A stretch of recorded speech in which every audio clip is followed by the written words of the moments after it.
हरे कृष्णा। हम सुन रहे हैं निर्जला एकादशी व्रत की कथा।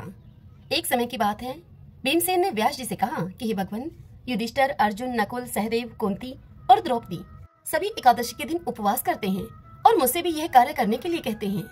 मैं उनसे कहता हूँ कि मैं भूख बर्दाश्त नहीं कर सकता। मैं दान देकर तथा वसुदेव भगवान की अर्चना करके उन्हें प्रसन्न कर लूंगा।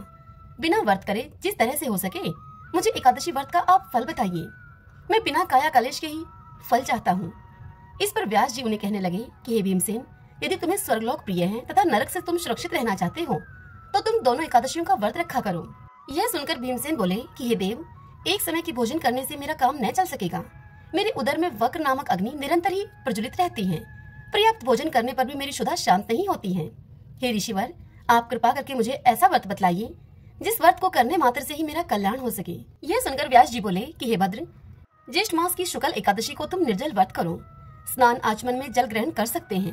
अन्न बिल्कुल भी न ग्रहण कीजिए। अनाहार लेने से व्रत खंडित हो जाता है। तुम भी जीवन पर्यंत इस व्रत का पालन करो। इससे तुम्हारे पूर्वकृत एकादशियों के अन्न खाने का पाप समूल रूप से विनष्ट हो जाएगा।